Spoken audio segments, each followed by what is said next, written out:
Ya kaitanana basa daya cantelanana.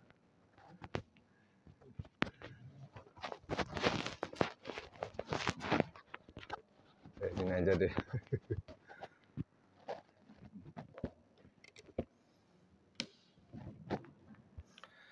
Assalamualaikum warahmatullahi wabarakatuh.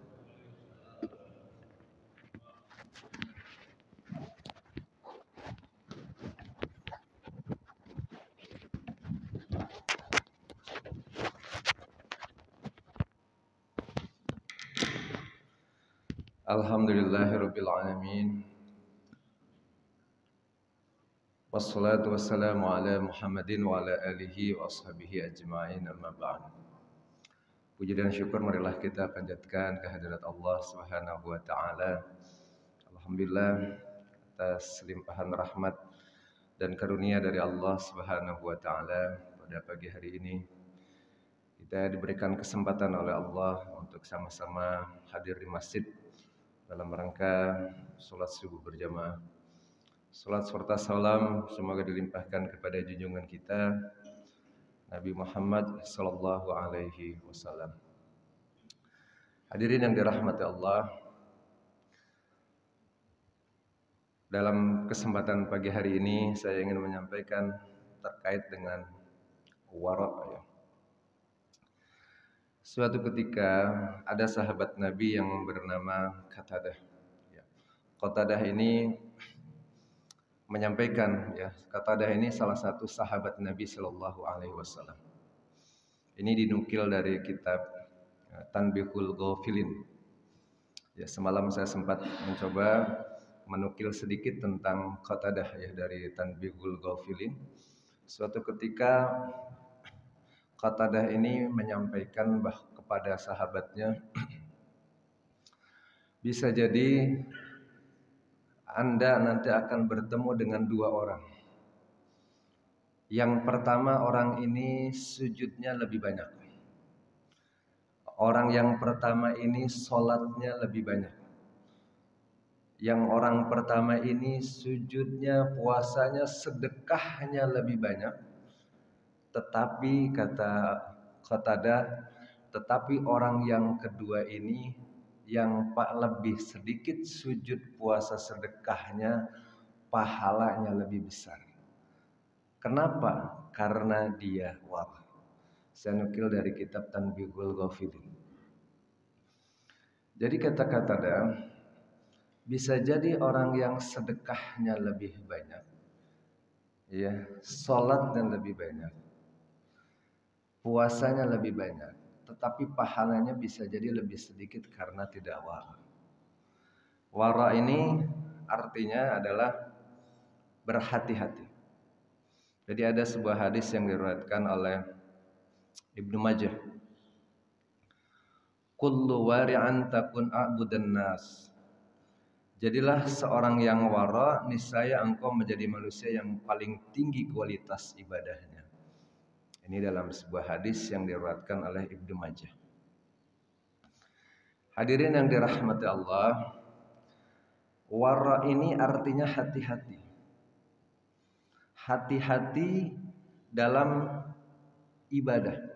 Hati-hati dalam hal meninggalkan sesuatu yang belum jelas mana yang haram dan mana yang halal.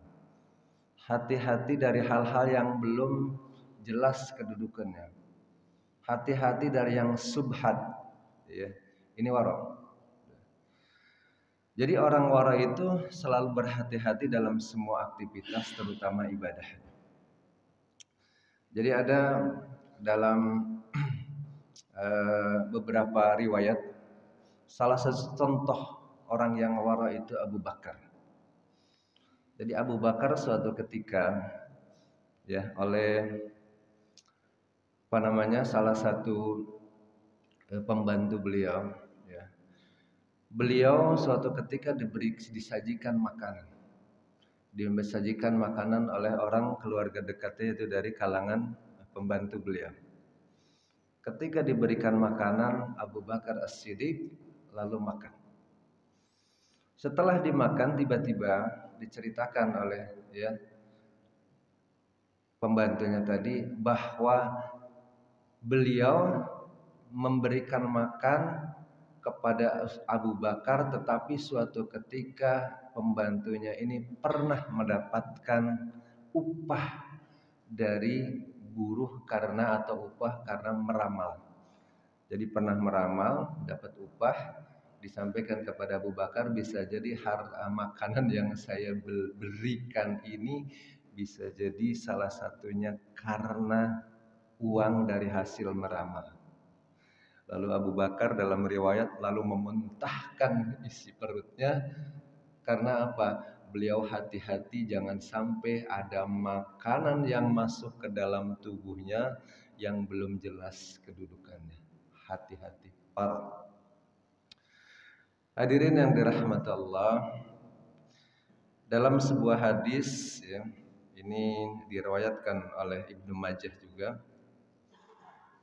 Suatu ketika Rasulullah Shallallahu Alaihi Wasallam pernah berpesan kepada Abu Hurairah, ya Aba Hurairah, ya kata Nabi kepada Abu Hurairah, kun wari'an takun abadan nas. Ya kata Nabi, jadilah engkau orang yang wara, kata Nabi, maka engkau akan menjadi sebaik-baik ahli ibadah. Wa kun qani'an takun ashkarun nas. Jadilah orang yang qanaah, orang yang selalu cukup dengan pemberian Allah, maka engkau akan menjadi sebenar-benarnya orang yang ashkarun nas. Ya, maka engkau akan menjadi sebaik-baik orang yang bersyukur kepada Allah Subhanahu wa taala.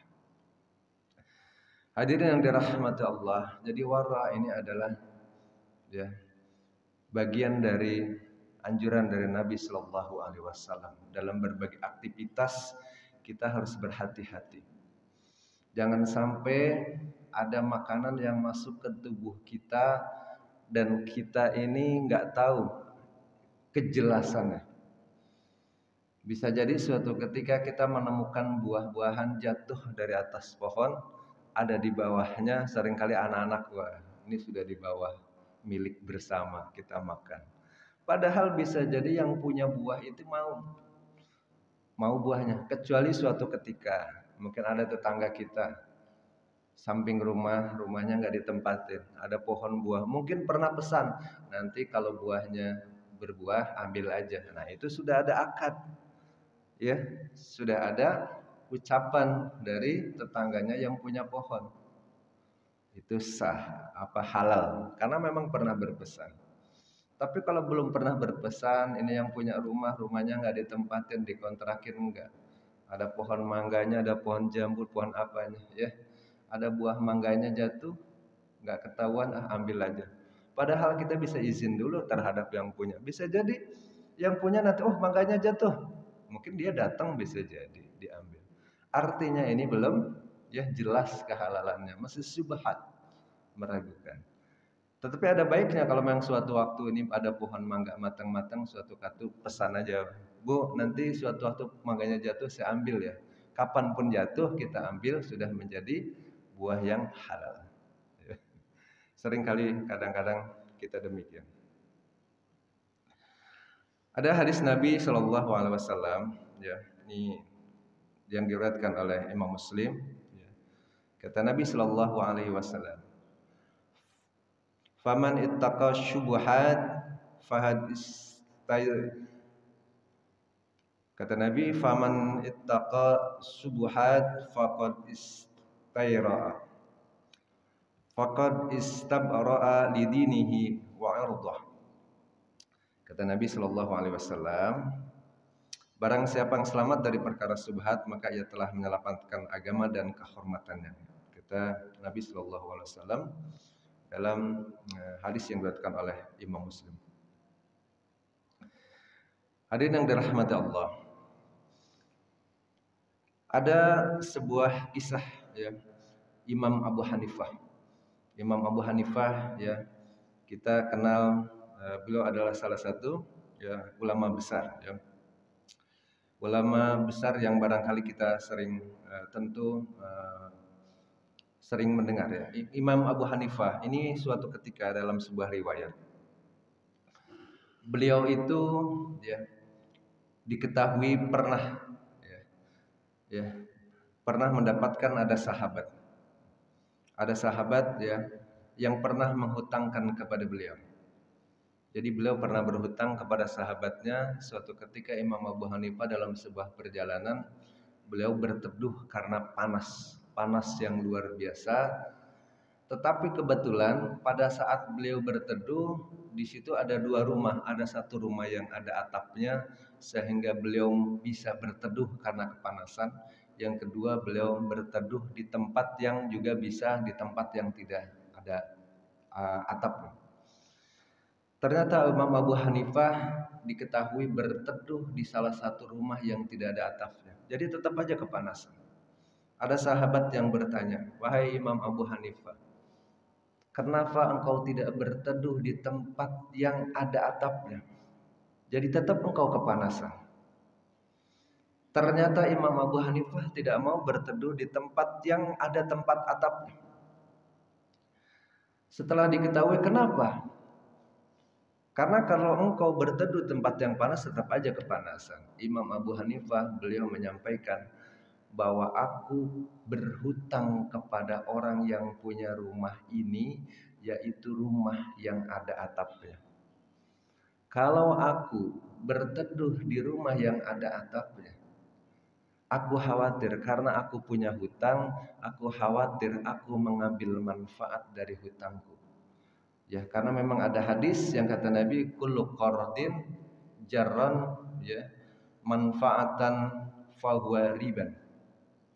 Kata Nabi, setiap akad ya peminjam dengan mengambil manfaatnya fahuwa riba. Kata Imam Abu Hanifah ingin mengamalkan hadis ini. Jadi setiap ya barang riba itu ya pinjam meminjam mengambil manfaatnya itu riba. Makanya Imam Abu Hanifah khawatir begitu karena punya hutang lalu berteduh di rumahnya, khawatir itu mengambil manfaat dari hutang. Saking hati-hatinya Imam Abu Hanifah tidak mau. Ini kenapa? Wara. Hadirin yang dirahmati Allah. Begitu para ulama, ya, para sahabat Nabi, ya Imam Abu Hanifah. Ya, sampai beliau sangat hati-hati dalam kehidupannya karena ingin sekali menjaga kehidupannya jauh dari hal-hal yang subhat. Hadirin yang dirahmati Allah. Ada satu kisah ya. Ini juga tentu sangat menarik untuk kita teladani. Saya ambil dari kitab Tanbih ya karangan Al-Imam Abu Ishaq. Ya. Jadi diceritakan Imam Abu Hanifah ini mempunyai ayah namanya Sabit. Sabit ini suatu ketika ayahnya Imam Abu Hanifah ketika muda ya pernah duduk-duduk di depan ya duduk-duduk di sebuah perjalanan. Ketika dalam perjalanan ini ketika beliau duduk di depannya ada sungai, tiba-tiba beliau mendapati ada buah apel yang hanyut di dalam air. Beliau ambil itu apel tanpa pikir panjang, apel namanya ujah jatuh ke bawah air, beliau ambil. Setelah diambil karena beliau lapar, Sabit ini ayahnya Imam Abu Hanifah ketika muda, itu apel diambil. Apel diambil lalu dimakan. Ya, kan anak-anak kalau nemu buah milik bersama.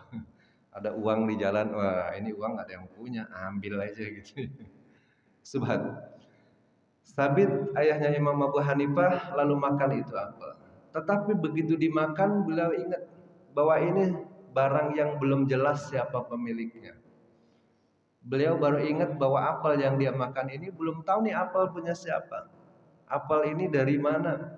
Tiba-tiba memang ada lalu dimakan. Ini adalah barang yang subhan. Ya, karena ingat bahwa ya anjuran Nabi untuk senantiasa wara, hati-hati terhadap ya apapun terkait dengan ibadah, termasuk dengan makanan yang dimakannya. Lalu Sabit ini akhirnya makanan yang sudah dia makan tidak mungkin dikeluarkan, akhirnya mencari yang punya apel, diurut sungai ngalirnya dari mana, diurut ke atas, Kira-kira di mana ada kebun apel yang apelnya itu mungkin hanyut ke dalam sungai. Dicari. Begitu ada ketemu dalam riwayat ya dalam kitab Tanbih, dicari, akhirnya adalah sebuah kebun apel. Begitu ada kebun apel, ditanyakan kepada penjaga kebunnya, "Wahai saudaraku, wahai fulan, ini saya makan apel dari kemungkinan adalah buah apel dari kebun ini. Maka jualah apel ini biar aku beli supaya aku halal karena aku sudah makan apel yang hanyut ya dan saya makan." Ternyata ya dalam kisah tersebut ternyata penjaga kebun tersebut tidak mau menjual apelnya karena buah apel ini, kebun apel ini bukan miliknya tetapi milik tuannya. Akhirnya diantar ya kepada tuannya, disampaikan kepada tuannya, ini ada seseorang yang menemukan apel lalu dimakan, minta diikhlaskan. Tapi di luar dugaan ya dalam kitab Tanbih dijelaskan ternyata yang punya pohon apel ini enggak ikhlas kalau apelnya yang hanyut dimakan oleh sabit.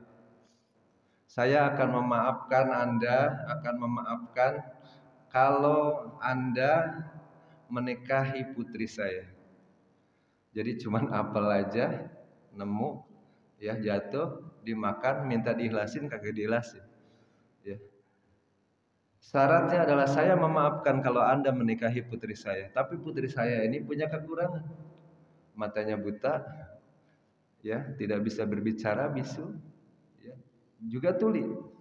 Ya, udah nggak bisa melihat, ya, nggak bisa mendengar, nggak bisa melihat, mendengar, ya, buta, tuli.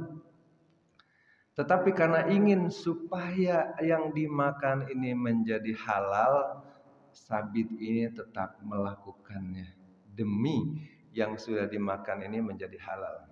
Akhirnya terjadilah pernikahan demi untuk mendapatkan ya, untuk mendapatkan kemaafan atau dimaafkan ya apa yang telah dimakan oleh sabit. Hanya nikah. Setelah nikah sudah ijab kabul, ternyata setelah ijab kabul putri yang dijanjikan adalah buta tuli, ternyata tidak buta, tidak tuli. Ketika ditanya oleh sabit kepada pemilik kebun, "Kenapa engkau menyatakan buta?" "Ya, karena putriku tidak pernah melihat kecuali yang baik-baik saja." Putriku disebut tuli betul karena putriku tidak pernah mendengar yang haram, hanya untuk mendengar sesuatu yang baik. Masya Allah, tabarakallah. Hadirin yang dirahmati Allah, bahwa kita dalam kehidupan kita dianjurkan oleh Rasul, oleh Nabi kita untuk warah hati-hati. Apa yang kita masuk dalam tubuh kita, salah satunya subhat, barang subhat sebaiknya kita tinggalkan untuk kehati-hatian. Dalam hal memanfaatkan waktu juga demikian. Ya, ada ulama berpendapat bahwa waktu yang sia-sia tidak bermanfaat, tidak jelas waktunya. Akhirnya kadang-kadang kan kalau waktu yang tidak jelas kita gunakan yang tidak jelas. Ya. Karena ketidakjelasan ya kita akhirnya mensia-siakan waktu yang kita miliki. Sebaiknya kita gunakan untuk hal yang bermanfaat, wara, untuk memanfaatkan waktu yang sebaik-baiknya. Begitu juga tentang ilmu. Kalau haram halalnya belum jelas kita tinggalkan. Maka ibadahlah sesuai dengan yang memang sudah jelas kedudukannya. Kita gunakan hadis-hadis yang sahih saja. Hadis-hadis yang jelas memang ya tentu ya keutamaannya adalah melaksanakan semua sunnah Nabi yang sudah jelas. Hadis-hadis yang dhaif, yang lemah ya jika memang tentu kita masih ragu-ragu bagaimana hukumnya, sebaiknya tentu ditinggalkan. Hadirin yang dirahmati Allah, mudah-mudahan kita semua oleh Allah Subhanahu wa taala dijadikan termasuk hamba-hamba yang senantiasa bisa berhati-hati dalam semua urusan kita, sehingga kita bisa menjaga amal ibadah kita adalah sesuai dengan amal ibadah ya ibadah yang disunahkan oleh Nabi sallallahu alaihi wasallam. Apa yang masuk ke dalam tubuh kita juga adalah makanan ya, harta yang kita gunakan adalah harta yang betul-betul jelas kedudukannya. Yang subhat, yang belum jelas ya kita tinggalkan supaya kita bisa menjaga kehidupan kita dan keluarga kita. Wallahu a'lam bishawab. Mohon maaf atas kehilapan dan kekurangannya. Mudah-mudahan ya apa yang disampaikan bermanfaat untuk kita. Kita bacakan doa kafaratul majlis. Bismillahirrahmanirrahim. Subhanakallahumma wa bihamdika asyhadu an la ilaha illa anta astaghfiruka wa atubu ilaik. Billahi taufiq wal hidayah. Wassalamualaikum warahmatullahi wabarakatuh.